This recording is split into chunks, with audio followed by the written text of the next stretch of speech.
이렇게 귀한 소중한 자리에 불러주셔서 정말 감사합니다. 여러분 뵙게 돼서 반갑고요. 신정환 목사님하고 우리 권 목사님하고 제가 통화를 하면서 더함교회에서 이런 특별한 그 순서 집회가 있는데 와서 좀 이렇게 말씀을 전하는 시간을 가졌으면 좋겠다. 그래서 저에게는 한편으로는 일반 교회에서 저를 초청해 주시면은 제가 두 가지 양가 심정을 동시에 가집니다. 하나는 그렇게 고마울 수가 없고 이렇게 나를 알아서 이렇게 불러주시나 그러면서 또 한편으로는 되게 무거운 마음을 가지는 것이, 저는 일반 이런 교회 목회를 한 번도 못 해봤습니다. 고 목사님께 잠깐 밑에서 이렇게 서로 이제 인사하면서 말씀을 나누는데요. 그럭저럭 지금 횟수를 따져 보니까 기관에서만 목회를 한 게 올해로 44년째가 돼요. 이렇게 괜찮죠, 그죠? 이렇게 그런데 횟수가 벌써 그렇게 됐어요. 그러다 보니까 저도 모르게 일반 교회에 와서 이렇게 설교를 하는 것이 참 부담스럽고 되게 무겁습니다. 어떻게 이 교회 분위기는 어떤 것일까? 또 이 주제는 어떤 내용이며 이게 그 연습이 되지 않는 목사가 가서 이게 어떻게 될 건가? 뭐 이런 굉장히 무거운 마음을 가지게 됩니다. 근데 이게 두 번째 목사님하고 통화하면서 병원에서 목회를 하는 목사니까 이렇게 병원에서 있었던 이야기들, 병원에서 현장에서 일어나는 이야기들은 다른 목사님들을 통해서 듣지 못하는 그런 내용들이 있지 않을까. 그래서 그거를 좀 얘기를 했으면 좋겠습니다. 그러다가 조금 이제 내용을 이렇게 통하면서 줄여가기 시작을 했어요. 우리 병원에서는 이런 일들을 경험하게 되고 되게 목사가 하는 일들이 이런 것들인데 어떻게 이렇게 주제를 좀 맞춰도 되겠습니까? 하고 이제 승낙을 받은 것이 오늘 이런 밝은 대낮에 죽음에 대한 이야기를 좀 하려고 합니다. 제목은 이렇게 육체의 남은 때라고 하긴 했지만은 죽음에 대한 이야기를 좀 할 텐데 우리 병원에서 늘 경험하는 것이 이런 경우가 있어요. 하루에 장례식을 3건을 해본 적도 있습니다. 뭐 그럴 수밖에 없지 않겠어요? 그런데 그 중간에 신생아실에 가서 아기가 이렇게 태어났다고 막 또 축하를 해달래요. 그래서 내려가서 이 장례식장 내려가서 장례식해서 한 그 장례를 이렇게 이제 내보내고 올라와서 신생아실에서 축하한다고 막 풍선 달아놓고 꽃 막 이렇게 해놓고 환영한다고 막 잔치를 하고 또 기분 좋게 막 축복하는 기도를 하고 그 다음 시간에 다시 또 장례식장 내려가서 또 울어야 되고 막 슬픈 척 해야 되고 뭐 이런 게 자꾸 이렇게 반복이 되다 보니까 사람이 태어나고 죽는 것, 이걸 여러 번, 하루에도 여러 번 경험을 하게 되거든요. 그리고 그 중간에 아주 짧은 시간이지만 태어나서 죽을 때까지 많은 환우분들의 이야기를 듣게 돼요. 병실에 올라가서 이제 들으면은 평생을 이렇게 그냥 꼼지 쌓아놓았던 그 이야기들을 생전 처음 보는 목사 앞에서 막 틀어놓기 시작을 하는 거예요. 인생 얘기가 막 나오는 겁니다. 내가 우리 영감태기하고 사는 것이, 지금까지 살아온 것이 기적이고 뭐 기적이 따로 있나요? 내가 저 인간하고 사는 것이 기적이고 뭐 이제 이런 것부터 막 시작해가지고 옛날에 정말 그 가슴 쾌쾌 묵었던 이야기들 막 토해내는 이야기, 이 듣고 있으면은 여러분 왜 텔레비전 이런 거 있잖아요. 이것이 인생이다. 그 정말 드라마를, 그분의 인생을 한 몇 분 안에 이렇게 다 듣게 되는, 근데 그런 것들을 경험하는 게 아마 병원 목회 특징이 아닐까 싶어요. 그래서 죽음에 대한 이야기를 오늘 제가 선택을 하게 된 것은 결론으로 제가 말씀을 드리긴 하겠지만은 죽음에 대한 문제를 정말 진지하게 한 번쯤 생각한다면 사람이 살아가는 내 삶의 문제에서도 정말 진지해질 수 있겠다 하는 이제 결론을 제가 여러분들에게 이렇게 막 끊임없이 요 한 30분 동안 설득을 할 거고, 여러분들은 설득을 안 당하려고 무진 지금 막 몸부림을 칠 거고, 저는 끝까지 그냥 끌고 가서 이런 겁니다 하고서는 이제 결론을 할 텐데, 어쩌면은 이 이야기가 대단히 학문적인 이야기가 될지도 모르겠습니다. 왜냐하면 옛날에는 지금도 그런 표현을 해요. 호스피스라고 하는 거 들어보셨죠? 임종 환자들을 위한 그 옆에 있어주고 배려해주고 마지막 그 먼 길 떠나는 사람들 곁에서 우리가 뭔가를 해줄 수 있는 그 호스피스라고 하는 그것이 이제 의학의 한 부분으로 드디어 자리 잡기 시작을 했습니다. 그거를 완화의료의학이라고 그럽니다. 이 완화의료의학 중에서 그 한 분야에서 목사가 할 수 있는 게 뭐냐? 영적 치유, 영적 돌봄이라고 하는 부분을 이제 우리가 같이 여러 그 의사들과 함께 그 팀들이 이제 구성이 되어져 있거든요. 거기에서 목사가 할 수 있는 죽음에 대한 이야기를 이제 그 강의해 왔던 것을 지금 여러분들에게 이제 하려고 하는 건데요. 사실은 이 내용이 그 강의를 치면은 이제 90분에 해당되는 강의인데 뭐 다 할 수는 없고 그 차 떼고 포 떼고 다 떼고 이제 본론만 한 30분 요 엑기스만 딱 해서 여러분들에게 말씀을 드리려고 준비를 했습니다. 제가 말을 잘 못하는 목사라서 이 슬라이드 그림을 보시면 이제 여러분들이 이런 거구나 하고 탁탁탁 이제 집어 가실 수 있도록 그 가능한 이 관계되는 교수님들 전문가들에게 사용되는 용어들은 다 뺐습니다. 빼고 이제 교회 안에서 설교 시간에 할 수 있는 그런 용어들로 좀 편안하게 바꾸어서 여러분들에게 설명을 드리도록 할 텐데요. 그 생물학적인 죽음이 뭐냐, 의학적인 죽음의 정의가 뭐냐라고 하는 것은 뭐 죽음을 단멸로 보는 거죠. 여러분 심정지라고 하는 거 이제 들어보셨죠? 이렇게 의학 드라마 보시면은 그 임종 환자들 이렇게 삑삑하다가 이렇게 이렇게 가잖아요. 이제 심장이 멈췄다 하는 거거든요. 이거 아세요?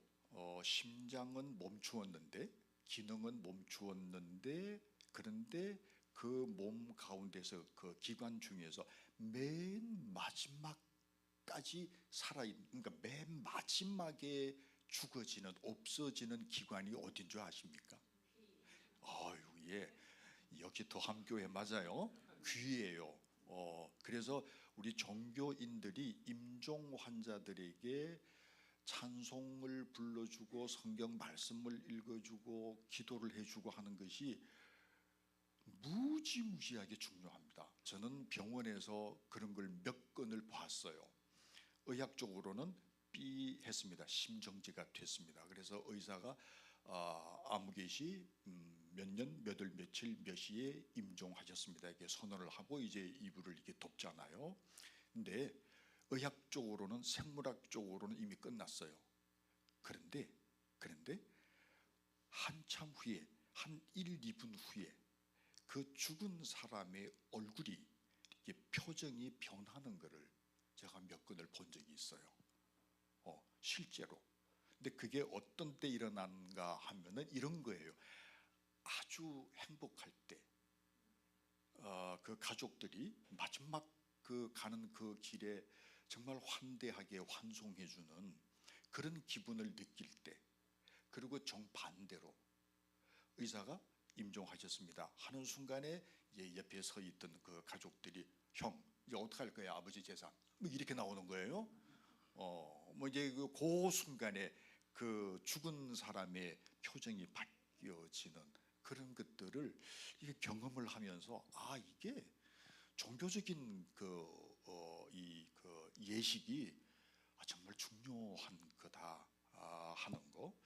그런 의미에서 생물학적으로는 죽음을 끝이라고 본다면 우리 종교적인 의미에서는 죽음은 내가 살아있는 것과 어떤 식으로든지 연결이 되어져 있다라고 하는 겁니다. 저 앞에 생물학의학 요 부분만 사실은 30분짜리 강의거든요. 이걸 한마디로 말하면 이런 겁니다. 세상에 그것이 이단이든 이단이 아니든 어떤 종교이든 간에 모든 종교는 죽음과 내세와 연결이 되어 있습니다. 내세와 연결되어져 있지 않는 종교는 종교가 아닙니다. 아주 비근한 예를 들까요?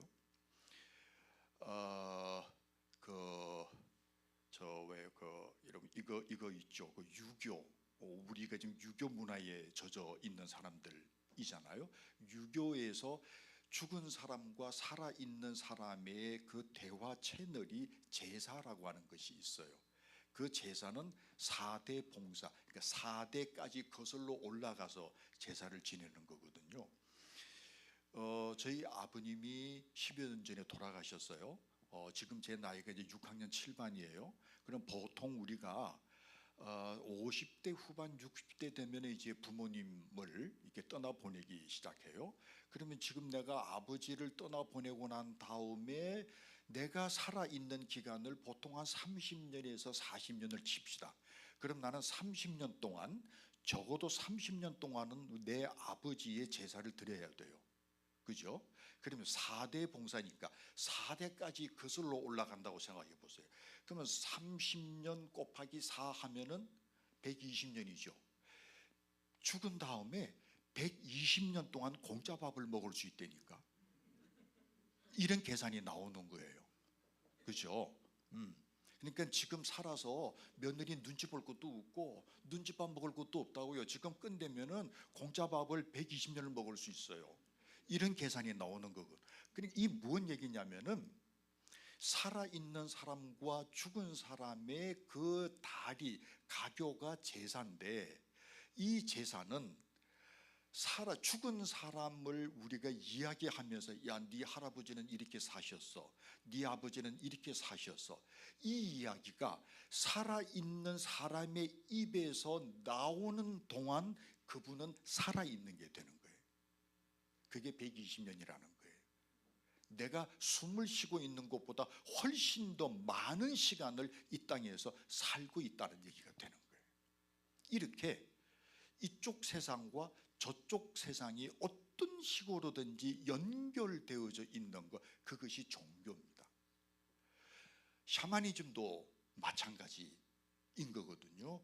그 윤회라고 하는 것이 여러분 이게 윤회가 우리 불교에서 나왔다고 오해하시는 분들이 많이 있어요. 아니 이게 샤머니즘의 그 아주 독특한 문화이거든요.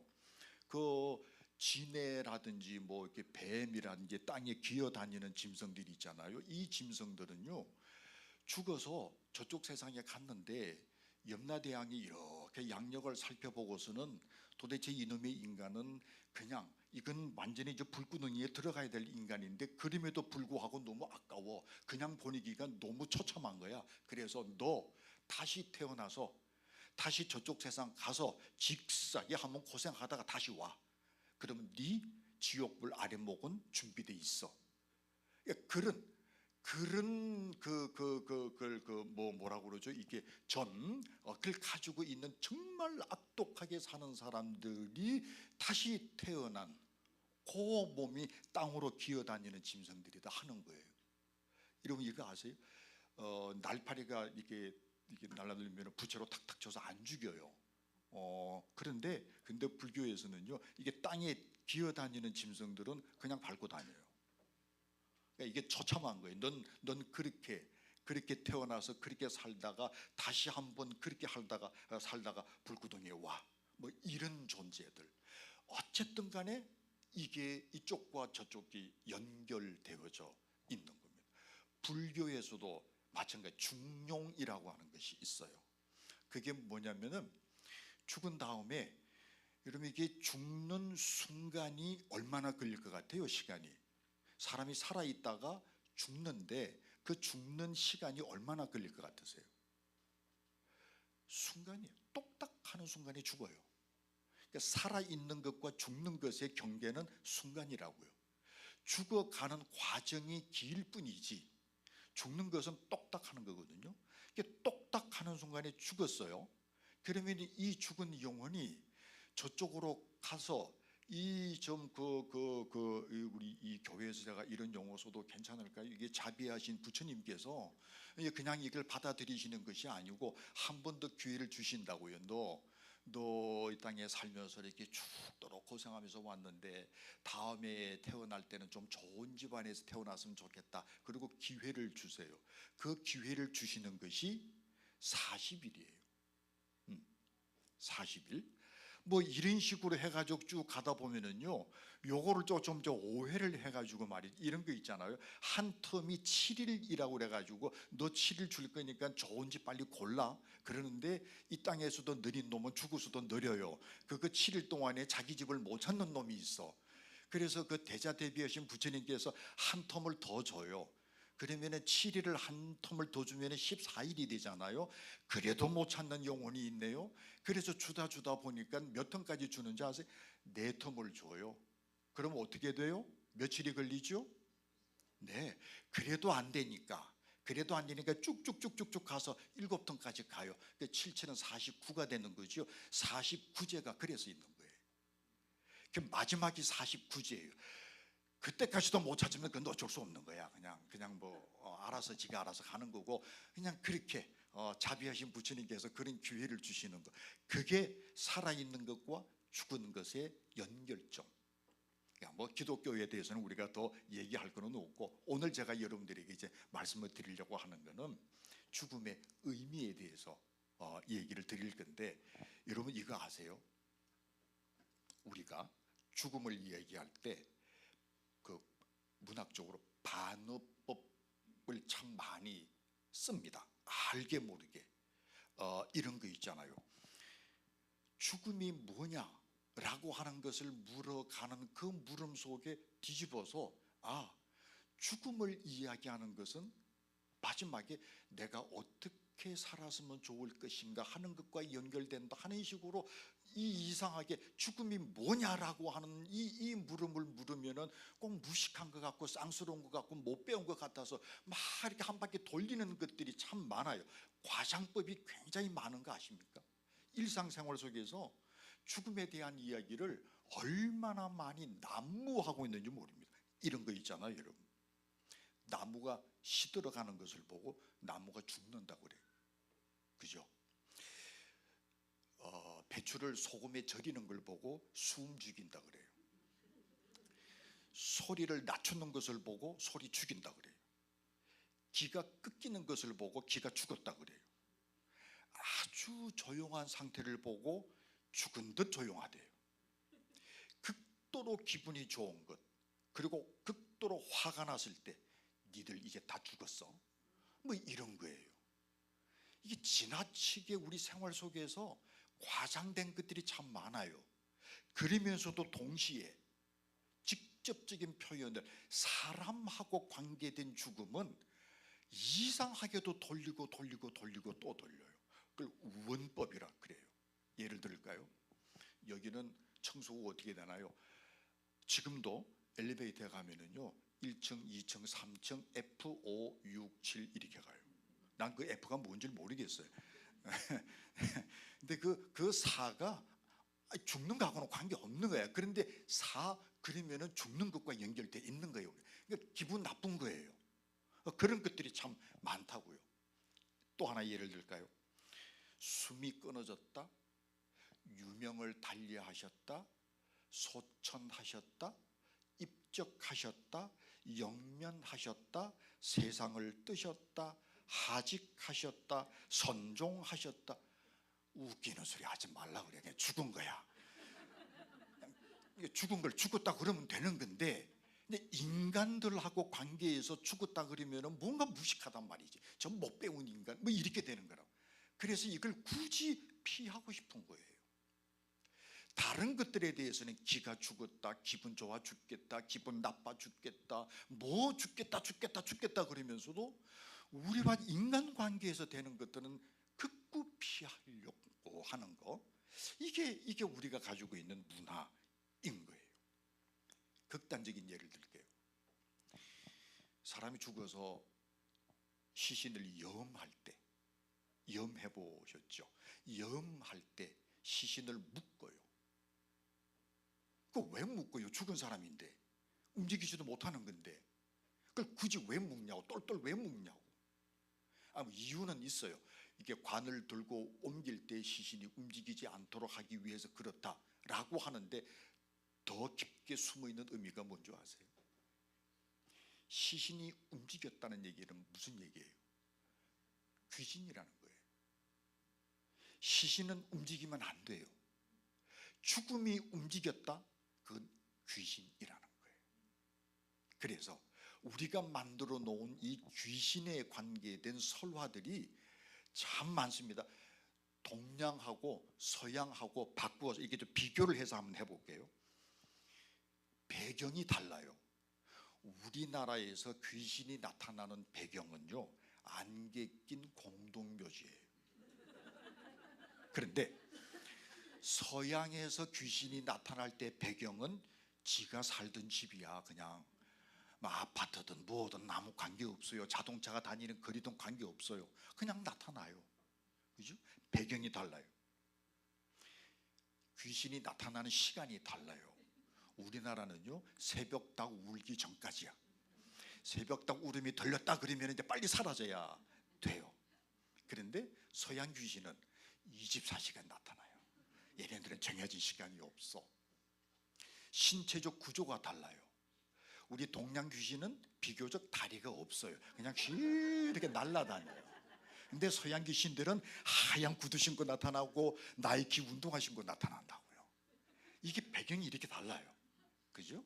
그리고 또 하나, 이 나타날 때의 백뮤직, 배경음악이 달라. 우리나라 귀신은요, 우 하는 이게 짐승의 울음소리가 들려야 돼. 그런데 서양 귀신은요, 헤드폰 쓰고서는 막 뭐 흔들면서 그냥 이렇게 막 신나는 음악 그냥 그러면서 나타나요. 이렇게 문화가 달라요. 등장인물도 그래요. 우리나라 귀신은 여자고 저승사자는 남자예요. 그죠? 그런데 서양 귀신은 남녀 구분 안 해요. 입고 있는 옷이 달라요. 귀신은 흰색, 저승사자는 검정색. 그런데 서양 귀신은 청바지 입고 나타나요. 내용이 달라요. 우리나라 귀신은 원한을 갚아달래. 내가 제명에 못 죽었다고, 내가 억울한 걸, 이걸 좀 풀어야 되겠어요. 이거 풀어질 때까지 내가 네 꿈에 나타난다, 뭐 이런 거예요. 그런데 서양 귀신은요, 사랑하는 사람을 도와주고 사랑하는 사람이 위험에 처할 때 이걸 보호해 주려고 나타나는 거예요. 이게 본능이 달라요. 아까 말씀드린 것처럼 우리나라 귀신은 다리가 없는데 서양 귀신들은 구두 신고 나타나고 뭐 등등의 이런 것들이 복잡한 부분들이 많이 있는데, 그런데 이렇게 많은 부분들이 동양과 서양의 죽음에 대한 그 해석과 의미가 다른 것들인데, 그런데 여러분, 놀라운 거는 우리 주변에 죽음에 대한 이야기들이 얼마나 많이 나와 있는 줄 아십니까? 요거 한번 보시겠어요? 이 영화 말고도 무지하게 많아요. 이게 죽어가는 과정에 대한 이야기고, 죽은 사람과 살아있는 사람의 대화 이야기고요, 죽은 사람이 나타나서 살아있는 사람에게 네가 살아가는 데 대한 새로운 이유를 이야기해 주는 이런 영화들이 참 많습니다. 영화뿐만이 아닙니다. 이런 책들도 참 많이 나와 있습니다. 관심 좀 가져보세요. 이런 책들이 우리 주변에 얼마든지 있습니다. 자, 그런데 어쨌든 아까 말씀드린 것처럼 죽음이 우리에게 무서운 것, 이 죽음은 귀신과 연결되는 것, 시신이 움직이지 못하게 하는 것은 이것이 귀신이 될까봐, 내게 그래서 나타날까봐, 뭐 그런 것들이라고 한다면, 자, 이제 조금 제가 학문적이면서도 일상적인 얘기를 한번 해볼게요. 죽음이 불안과 공포와 두려움을 주는 이유가 무엇일까? 이제 제가 금방금방 탁탁 넘어갈게요. 첫 번째, 예측할 수 없는 시간에 맞닥뜨리는 거예요. 그죠? 이게 죽음이에요. 언제 나타날지 몰라요. 언제 다가올지 모른다고요. 그리고 또 하나는요, 이런 거 있잖아요. 나 혼자서 대면해야 되는 거예요. 그래서 두려워요. 그래서 무서운 거죠. 또 하나, 미지의 세계이기 때문에 그렇죠. 가끔 주변에서 죽었다가 살아났다고 하는 사람들 얘기를 듣기는 하는데 그 어디까지 믿어야 될지는 모르겠어요. 근데 어쨌든 가보지 않은 세계예요. 이 얘기만 들었던 세계지 내가 가보지 않았던, 경험해보지 않았던 것이기 때문에, 그래서 죽음은 두려울 수밖에 없고 무서울 수밖에 없는 존재인 거죠. 계속 그럴 거예요. 영원히 그럴 거예요. 죽음에 대한 이 신비 풀리지 않는, 그래서 우리에게는 두려운 거거든요. 또 하나, 동시에 죽음의 한계성, 동시에 공평성이 있습니다. 누구에게나 이 죽음은 공평합니다. 첫 번째, 누구에게나 다가옵니다. 예외가 없습니다. 피할 수 없습니다. 두 번째, 아까 말씀드린 것처럼 예측할 수가 없다고 하는 것. 세 번째, 경험해 볼 수가 없다고 하는 것. 그런데 한 가지 재미있는 에피소드가 있습니다. 죽음을 경험할 수는 없는데 한 가지 확신하는 것은 저쪽 세계가 무지하게 좋은 것임에는 분명해요. 왠지 아세요? 갔다가 돌아온 사람이 한 사람도 없잖아요. 굉장히 좋은 것이, 희망을 가지세요. 얼마나 좋을지는 모르겠지만 충분히 한 사람도 돌아온 사람이 없어요. 마지막, 아무도 대신할 수가 없어요. 대신 죽어줄 수가 없다라고 하는 건데, 그런데 자, 이제 여러분들에게 이런 거 하나 제가 여쭤볼게요. 제가 세 가지 질문을 할 텐데 이 세 가지 질문 중에 분명히 어느 한 곳은 대답이 나오게 되어 있습니다. 첫 번째, 죽음에 대한 자기 반응. 지금 여러분들이 내 죽음에 대해서 어떤 반응들을 어떻게 생각을 하고 있는가, 세 가지. 첫 번째, 그냥 풀리지 않는, 풀 수 없는 문제로 대하는 거. 아니 뭐 지금 이 나이에 벌써부터 뭐 죽음 생각할 거 뭐 있어. 그거 지금 내가 생각한다고 해서 뭐 알 수가 있나. 그거 죽어 봐야 하는 거지. 그죠? 뭐 그런 거죠. 뭐 맞아요. 그런 반응 분명히 가질 수가 있어요. 또 하나, 두 번째, 그거 가만히 있어도 다 오는 건데 뭘 앞당겨서 벌써부터 기분 나쁘게 죽는 거 얘기하느냐고. 그거 삶이 다 끝마친 다음에 그냥 그때 되면은 그냥 자연스럽게 찾아오는 거야. 그런 반응이 있고요. 또 하나, 죽음을 내 삶의 한 폭판으로 갖다 놓는 겁니다. 여기와 저기로 구분하는 것이 아니고 지금 여기에 내 삶의 한 폭판에 갖다 놓는 거예요. 여러분 이런 얘기 들어보셨나요? 삶은 사는 것과 죽는 것이 포함된 것이다. 많은 사람들이 사는 것 따로 죽는 것 따로 여겨요. 그래서 방금 전에 슬라이드가 그거였어요. 나는 죽음에 대한 반응이 어떤 것이었는가. 자, 다시 한번 정리합시다. 내가 태어날 때, 내가 출생할 때 내 죽음도 같이 태어났다는 것 인정되십니까? 그거 인정하지 않으면은 죽음 따로 사는 것 따로예요. 내 인생이 만들어질 때 죽음도 같이 태어났고 같이 만들어졌어요. 그래서 삶이라고 하는 것은 죽는 것과 사는 것이 따로 있는 것이 아니고 사는 것과 죽는 것이 함께 묶여져 있는 겁니다. 그래서 지금 여러분 아멘 아멘 하셨죠? 그 아멘 하신 분들에게 제가 한번 질문 드려볼게요. 아멘은 했지만은 얼마나 우리가 이분법적으로 살고 있는지. 자, 성경 말씀에 내 이웃을 내 몸처럼 사랑하라 그랬어요. 그랬죠? 그런데 죽음은 이웃인가요? 동반자인가요? 동반자죠. 내가 태어날 때 죽음도 같이 태어났으니까 사는 것이 죽는 것과 살아있는 것이 같이 묶여져 있는 것이니까 그게 삶이니까. 그죠? 그렇다면은 살아있는 것과 죽는다고 하는 것, 죽음이라고 하는 이 문제를 하나로 우리가 묶어서 이 죽음이 내 삶의 동반자라고 한다면 보세요. 이웃이 가까워요? 동반자가 가까워요? 동반자가 훨씬 더 가깝죠. 그런데 동반자도 사랑하지 못하면서 무슨 이웃을 사랑한다고 그래요? 이게 오늘 우리의 짐이에요.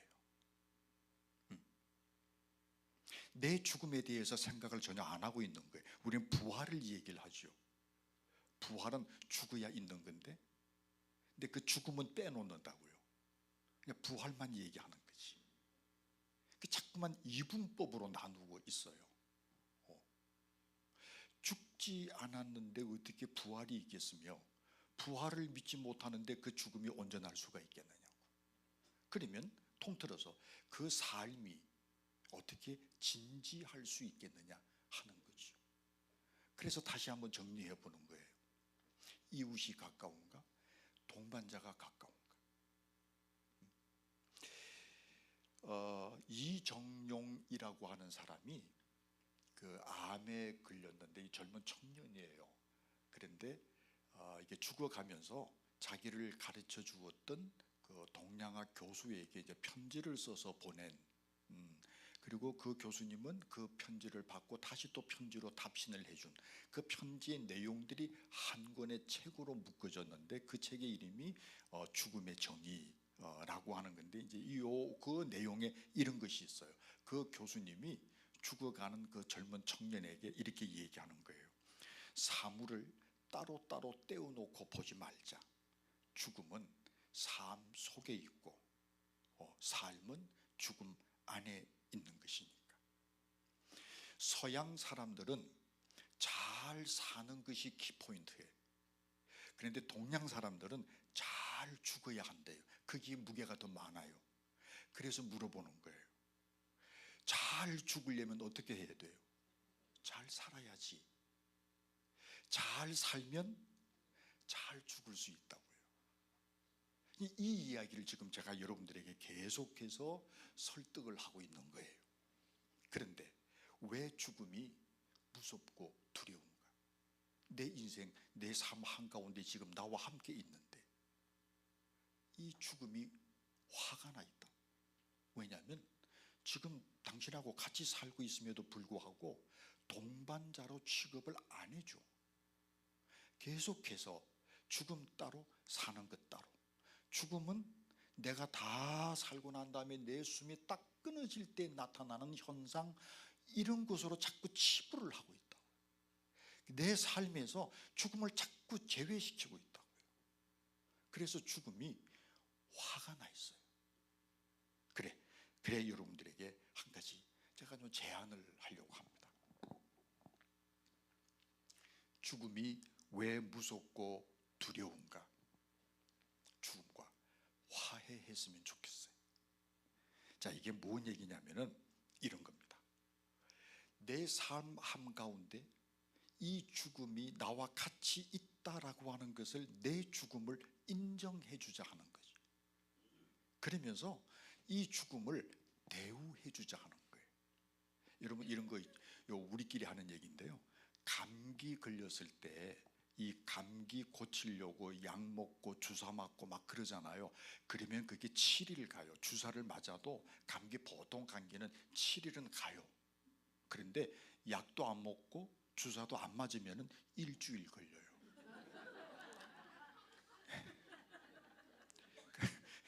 이게 뭔 얘기? 이게 병원에 있는 목사가 참 그래요, 그렇죠? 예. 뭔 얘기냐면 이런 거예요.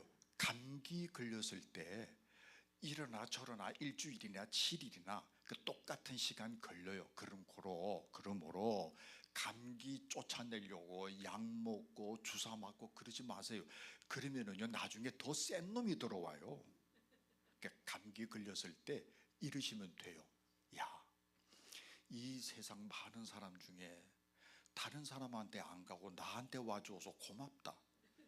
그래, 너 나한테 왔으니까 내가 너 극진히 대접할게. 너 좋아하는 건 뭐냐? 너 뭘 제일 좋아하냐? 어떻게 해주면 좋겠냐? 물어보세요, 감기한테. 그러면은요, 얘는 10중 8구 이 대답 나올걸요. 따뜻한 콩나물국에 고춧가루 팍 풀어서 그냥 딱 마시고 아랫목에 푹 누워서 땀 한 번 꽉 내면서 나 좀 쉬게 해주세요. 그거 좀 해주시라고요. 그러면은요, 얘가 나중에 미안해서라도 나가요. 근데 이걸 쫓아내려고 약 먹고 주사 맞고 그러면 얘들이 그냥 악을 쓰지 않겠어요? 나 지금은 나가지만 나중에 더 센 놈 들어온다 그러고 나간다니까요. 화해하세요. 받아들이시라고요. 옛날에는 맞춤복이었어요, 양복이. 근데 요즘에는 뭐 기술이 좋아서 기성복이면은 뭐 이렇게 딱 맞잖아요. 그런데 죽음은 기성복이 되면 안 돼요. 맞춤복이어야 돼요. 내 인생을 말해주는 죽음. 그 얘기는 그 죽음을 내가 만들어 가야 한다는 거예요. 죽음은 내가 죽은 다음에 다가오는 사건이 아니고, 이거 좀 어려운 표현인데 제가 굉장히 쉽게 표현할게요. 죽음은 저절로 다가와지는 사건이 아니라 내가 만들어가는 사건이에요. 내 죽음, 내가 죽었을 때 내 인생을 말해줄 수 있는 내 죽음을 만들어가는 것, 이것이 지혜로운 인생인 거죠. 그래서 죽음에 대한 교육은 어렸을 적부터 있어야 돼요. 이게 여러분들에게 어떻게 설득이 될지 모르겠는데, 독일이나 미국 같은 데서는요, 유치원에서 죽음을 가르칩니다. 애블레를 통해서, 그림책을 통해서 죽음이 어떤 것인가를 알게 하고요. 독일 같은 경우에는 그 초등학교 커리큘럼에 교육과 시간에 들어있어요. 죽음은 이런 것이다. 그 아이들에게 맞게 교육을 합니다. 근데 우리는 그 죽음 이야기하면은 지금까지 말씀드린 것처럼 자꾸 이렇게 터부시 해온단 말이죠. 이런 문화가 좀 이렇게 바뀌어져야 될 것 같은데, 근데 이게 아무리 생각을 해도 이걸 바꿀 수 있는, 이 죽음에 대한 문화를 바꿀 수 있는 것은 기독교밖에는 없는 것 같아요. 왜냐하면 우리는 부활의 종교니까 그럴 수 있잖아요. 얼마든지 내 삶에서 죽음을 이야기하고 내 죽음을 만들어가면서, 그러면서 부활을 소망할 수 있는 거, 좀 그런 것들이 우리에게 있어야 되겠는데, 자, 보십시다. 죽음은 준비되어지는 것, 삶을 만들어가는 것, 죽음을 만드는 것. 죽음은 다가오는 사건이 아니라 선택적 행위라고 하는 것. 거듭 말씀드리지만 죽음은 맞춤복이어야 한다 하는 겁니다. 죽음이 기성복이 되면, 죄송합니다, 제가 아주 극단적 표현 하나 할게요. 죽음이 기성복이 되면 그건 개죽음이야.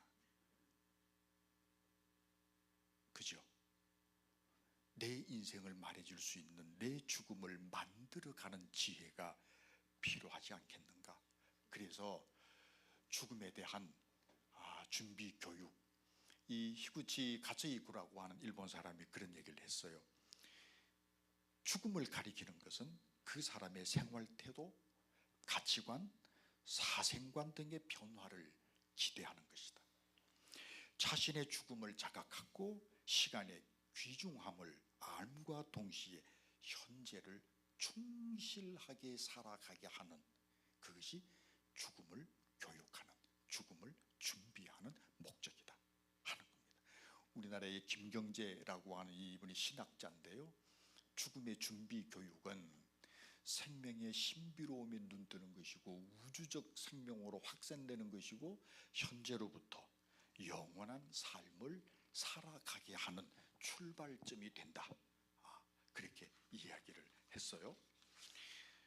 광노순이라고 하는 학자는 이런 얘기를 했습니다. 죽음이 나를 털려고 할 때 빈 주머니에서 큰 웃음이 나도록 그렇게 살아라. 내 삶의 여정이 끝나는 날 대문 활짝 열고 들어가면서 학교 다녀왔습니다 하는 그런 학생의 기쁨을 얻을 수 있도록 그렇게 살아야 하지 않겠는가. 이 이야기는 여러분들이 많이 들어보셨을 거예요. 메멘토 모리. 옛날에 왜 로마 군인들이 전쟁에 나가서 막 승리를 하고 들어오잖아요. 그러면 이제 개선 장군처럼 막 이렇게 빰빠라 울리면서 막 들어오면은요, 그 남의 나라에서 포로로 잡은 그 포로들, 그 노예들을 맨 뒤쪽에 세워가지고 이 포로들이 맺히게 만들었대요. 앞에서는 개선 장군으로 들어오고 그 개선 장군으로 얻은 그 열매들, 노예들은 뒤에서 노래를 부르게 했대요. 메멘토 모리, 메멘토 모리, 메멘토 모리 그랬대요. 이게 뭐냐면은 죽음을 기억하라. 죽음을 기억하라. 이 순간이 영원할 것 같으냐? 아니다. 죽음을 기억하라. 네 죽음을 기억하고 그렇게 살아야 한다. 사람은 반드시 죽는다. 그 밑에 보시면은요, 그 인디안의 메멘토 모리가 있대요. 네가 세상에 태어날 때는 너는 울었지만 세상은 기뻐하지 않았느냐? 네가 죽을 때는 세상은 울어도 너는 기뻐할 수 있도록 그런 인생 살아야 하지 않겠느냐 하는 것. 자, 오늘 우리가 읽은 성경 말씀입니다. 베드로 전서 4장 말씀을 읽으시면서 혹시 이 단어 이렇게 눈여겨 보셨습니까? 육체의 남은 때, 육체의 남은 때, 이방인의 뜻을 따라 행한 것이 지나간 때로 족하도다. 저는 상담을 공부를 했어요. 그래서 이제 많은 분들을 상담을 하는데 간혹 이런 경우가 있습니다. 이제 아픈 문제가 있으니까 상담을 받으러 온 거잖아요. 그래서 앞에 이렇게 탁 앉으면서 한숨을 푹 쉬면서 하는 말이, 나는 왜 이 모양 이 꼴인 줄 모르겠습니다. 그러면서 이렇게 얼마나 아프면은 나 같은 사람 앞에 앉으면서 그래, 자기 인생을 내가 왜 이 모양 이 꼴인 줄 모르겠습니다. 그러겠어요. 그 마음을 몰라서가 아니라 제가 속으로는 그래요. 그거 정답 있는데 네가 이 모양 이 꼴인 것은 지금까지 이 모양 이 꼴로 살아와서 이 모양 이 꼴이야. 그렇잖아요. 내가 요 모양 요 꼴인 것은 지금까지 요 모양 요 꼴로 살아왔다는 거거든. 지금 이 순간이 내 인생의 중간 끝이라고 한다면 나는 지금까지 이것을 위해 살아왔다는 겁니다. 누구도 부인할 수도 없고 부정할 수도 없습니다. 환경 탓할 것도 없고 누구 탓할 것도 없습니다. 나 본래 이런 사람 아니었는데요, 결혼해가지고 저 여자 만나가지고 성질 더러워졌고요, 저 남자 만나가지고 내가 성질 더러워졌다, 그럴 거 없어요. 본래 그랬어요. 지금까지 숨기며 살아온 거지. 그게 이제 드러난 것 뿐이지. 뭘 내가 이 모양 이 꼴인 것 누구한테 얘기를 해요? 내가 이 모양 이 꼴로 살아와서 이 모양 이 꼴인 것을 지금 이 순간이 중간 끝이라고 한다면 난 이것을 향해 달려왔다는 겁니다. 끝이 있었다는 거예요. 내가 못 봤을 뿐이지, 인정하지 않았을 뿐이지, 그 끝은, 오늘 같은 끝은 이미 시작됐어요. 죽음도 마찬가지예요. 그래서 죽음이 우리에게 계속해서 하는 얘기예요. 나 네 인생의 동반자로 좀 인정해줘, 좀 받아줘. 그러면 네 인생 달라질 수 있다니까. 지금 이 땅에 살면서도 부활된 인생으로 살 수 있다니까. 이걸 계속해서 하는 얘기인데, 그렇게 기도하면서도 우리는 끊임없이 죽음 따로 삶 따로 이렇게 분리시켜 놓는, 언제쯤이면 여기서 해방될 수 있을까? 여러분, 우리는 이미 확정된 인생을 살고 있어요. 테두리 안에서 살고 있잖아요. 더 늘릴 수도 없고 더 줄일 수도 없어요. 그건 울어도 못하고 힘써도 못하고 박수쳐도 못해요. 그냥 정해진 거예요. 그 안에서, 그 테두리 안에서 살아가는 거예요. 그래서 베드로 사도의 얘기를 빌리면 우리는 사형 선고를 받은 사람들이에요. 그렇잖아요. 인생이 사형 선고 받은 사람들 아닙니까? 사형 선고 그러니까 기분 나쁘세요? 할 수 없어요. 우리는 한정된 테두리 안에서 살아가고 있는 건데, 사형 선고를 받았는데, 그런 인생을 살고 있는데, 그럼에도 한 가지 희망이 있어요. 사형 선고는 받았지만 사형 집행일은 아니잖아. 이게 우리의 희망이고 이게 우리의 소망인 거지. 비록 사형 선고는 받았지만 이제 사형 집행일을 향해서 지금 내가 뚜벅뚜벅 걸어가고 있는 거거든요. 그것을 베드로 사도가 얘기한 겁니다. 육체의 남은 때, the remaining time, the last time. 네 인생의 육체의 남은 때, 그 남은 때를 어떻게 살 것이냐, 이거 고민하자 하는 게 오늘 말씀이에요. 그래서 결론이 그거예요. 지나간 때로 그것으로 족하다. 후회할 것도 없고 그걸 뒤돌아보면서 가슴 칠 것도 없다. 그걸로 끝. 지금까지 지내온 것 끝. 끝내고 지금부터 다시 사형 집행날, 그것을 향해서 나는 걸어가는 거다. 육체의 남은 때를 소중히 여기자. 진지하게 내 죽음을 내가 만들어가는 것, 그것이 지혜로운 인생이 아니겠느냐. 그런 의미에서 죽음과 화해하자. 이웃보다는 동반자가 훨씬 가깝다. 그 동반자 좀 인정해봐. 내가 태어날 때, 내 인생이 만들어질 때 그 죽음도 같이 만들어진 것. 지금 내가 살고 있는 그 동전의 양면처럼 사는 것과 죽은 것이 그냥 하나인데 굳이 그걸 나누려고 하는 이런 거 좀 하지 말자. 이제 그만하자. 지나간 때로 족하다. 그걸로 끝내고 육체에 남아있는 때를, 내 죽음을 내가 만들어가는 그런 지혜로운 인생을 살자. 잘 죽기를 바란다면 잘 살면 되는 거고, 잘 살면 잘 죽을 수 있는 건데, 우리 그래야 그렇게 사는 것이 지혜로운 인생이고 그리스도인의 삶이 아니겠느냐.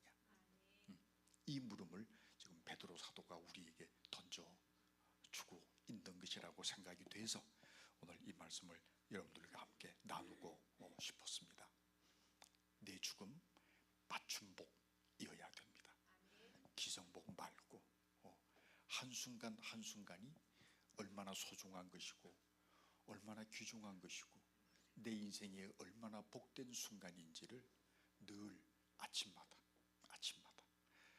잘 때 죽는 연습, 아침에 일어날 때 사는 연습, 끊임없이 반복하면서 지혜롭게 내 죽음을 만들어가는 그런 인생 되었으면 얼마나 멋진 인생이 될 수 있을까 싶어서 여러분들과 함께 저에게 주는 이야기고 제 인생을 그렇게 만들고 싶은 그런 마음에서 함께 이 말씀을 공유하는 시간을 가졌습니다.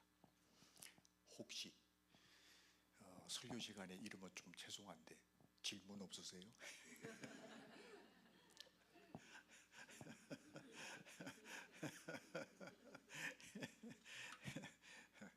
없으시면은 제가 기도하고 마치겠습니다.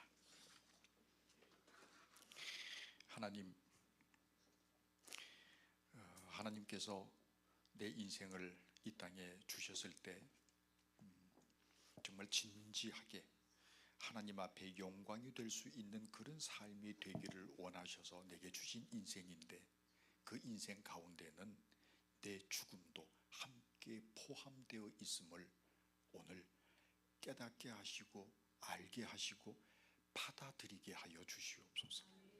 그래서 내 죽음을 만들어가는 인생 될 수 있기를 원합니다.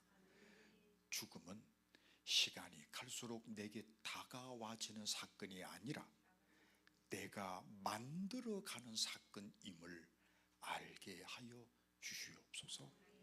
내 삶 속에 내 죽음도 함께 포함되어져 있어서 좋은 죽음을 맞이해야 되겠는데, 그러기 위해서 잘 살 수 있는 지혜가 있게 하시고 그 잘 살아가는 것 속에 좋은 죽음을 만들 수 있음을 이제 알았사오니, 하나님, 아는 것으로 맞춰지는 것이 아니라 오늘 저녁 죽음을 연습하고 내일 아침 삶을 연습해 나가는, 삶과 죽음을 함께 이루어져 이끌어져 나가는, 죽음과 화해하며 살아가는 그런 지혜로운 인생 되게 하여